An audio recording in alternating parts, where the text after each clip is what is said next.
I want to talk a little bit about some different approaches to writing blog content, because you don't actually have to write every single blog from scratch. And this is where Create, Curate, and Syndicate comes in. So the act of creating content involves writing blogs from scratch.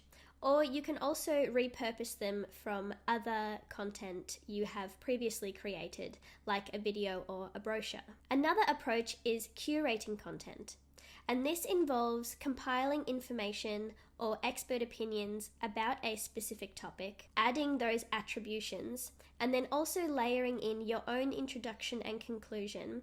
And you may even like to layer in your own opinion and weave that in between the expert opinions that you've compiled and cited. And finally, you can syndicate content. And this is essentially the act of republishing content from another website or another blog. And you can do this from your partner's blogs or your collaborators' blogs or other industry experts. And they can in turn do it for you. I'm going to run through some examples so you can clearly understand the difference between creating, curating, and syndicating. This is an example of a created blog.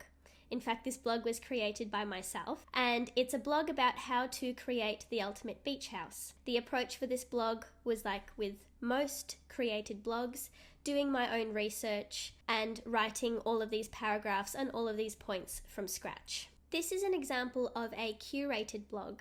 It's about 4 split-level home designs that are great for sloping blocks. And essentially the process here was finding builders who have a split-level product and including them in a blog.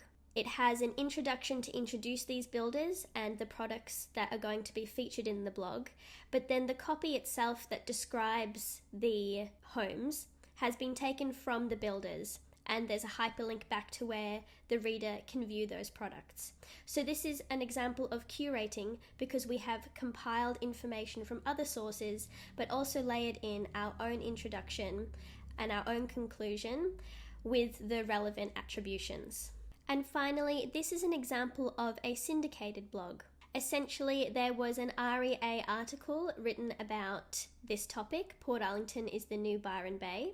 And the article was essentially copied and pasted into this blog, and the relevant attribution and citation was added so that people were aware that this wasn't our own words, it was taken from elsewhere. But because this is essentially copied and pasted and then attributed, it's a form of syndicated content. By utilizing a mixture of created, curated, and syndicated content, you not only enable yourself to publish blogs more efficiently because you don't have to create every single piece of content from scratch, but you also add credibility and authority to your blogs because you're able to include expert opinions and the latest industry insights throughout your blogs to deliver extra value for your readers.